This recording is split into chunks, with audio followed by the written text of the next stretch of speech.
तो आज हम लोग जिस सीरीज़ के बारे में बात करने वाले हैं उसका नाम है पोनीज। ये एक स्पेशल एजेंट और स्पाई और काइंडा सीरीज़ है जो कि मुझे बहुत ही अच्छा लगा, जो मैंने पहले ही अपलोड कर दिया था और मैंने शॉर्ट्स में बोला कि मुझे कितना अच्छा लगा ये सीरीज़। ये एक सीरीज़ में मैं डिटेल में बता रही हूँ अभी। हाँ, ओके। सो इस सीरीज़ में हम लोगों को पता चलता है कि ये सीरीज़ का बैकड्रॉप मॉस्को है, 1977 मॉस्को।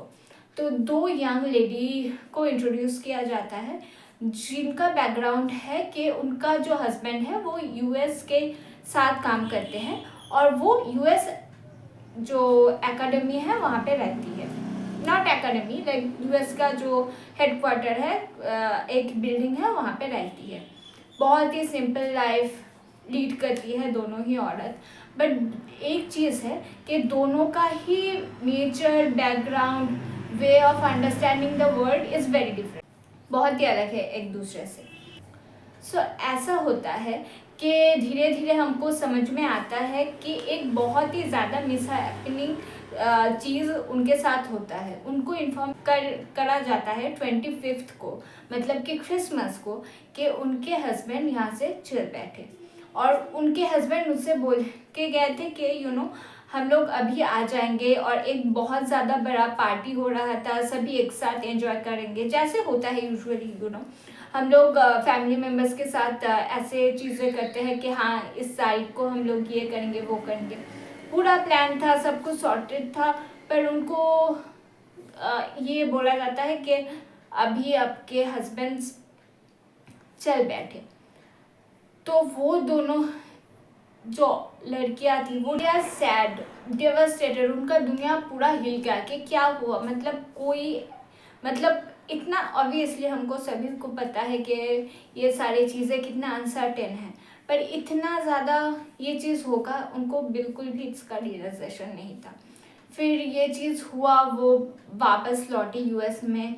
फिर सारी चीज़ों को उन्होंने सोचा, उन्होंने समझा कि शायद ये उनका रॉक बॉटम है और शायद उनके पास ज़्यादा कुछ है नहीं, मतलब ज़्यादा कुछ लाइक बेस जो है वो चीज़ है नहीं। तो वापस वो सर्कमस्टेंसेस होता है, लौटते हैं और उनको ले लिया जाता है स्पेशल एजेंट के तौर पे।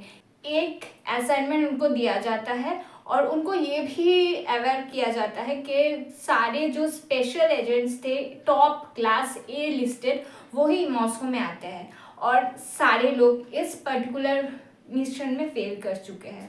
सबको एग्जिट ही कर दिया गया, क्योंकि इतना ज़्यादा डिफ़िकल्ट है चीज़ें, कितना डिफ़िकल्ट है कि कैसे उन पे नज़र रखा जाता है 24/7, ये सब कुछ उनको बताया जाता है। तो उनको तो समझ में पहले नहीं आता और ये सब कुछ जब अनरिवील होता है उनके सामने, उनको दिखाया जाता है कि ये है ऐसा है और ऐसी चीज़ें हो रही है, वो इतना ज़्यादा वो उनका दिमाग घूम जाता है कि उन्होंने पहले ऐसा कुछ देखा नहीं था ऑब्वियसली, क्योंकि वो नॉर्मल लाइफ लीड करते थे, सब कुछ करते थे।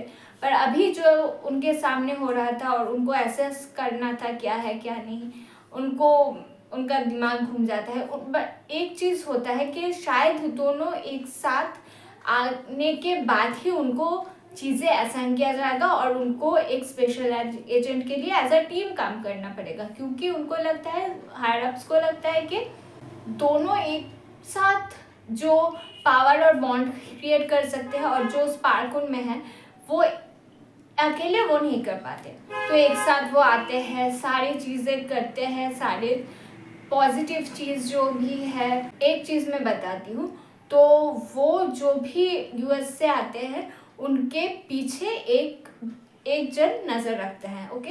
बट वो चीज़ लड़कियों के लिए नहीं है, तो वो एक पॉजिटिव चीज़ है। पर at the same time negatives पे और बहुत कुछ है और वो हिट आप मतलब कोलिशन के तरह जा रही है कि आपको ये चीज़ जानना है और उनको जो जिनसे उनको इंफॉर्मेशन निकालना है वो मतलब ऐसे ही कोई भी नहीं है, मतलब they are very dangerous people.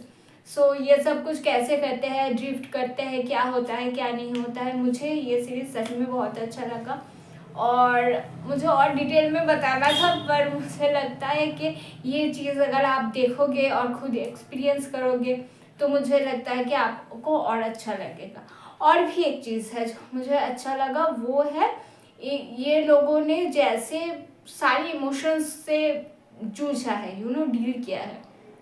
Sorrow, friendship, then relationship, then love, interest, और जो उसके बाद आपके पार्टनर, अगर ने आपके पार्टनर से चल बैठे, तो फिर आपको जो एक गिल्ट होता है कि क्या ये सही है क्या गलत है, उन सबको इतना अच्छी तरीके से पोर्ट्रे किया गया है ना, मुझे बहुत ही अच्छा लगा।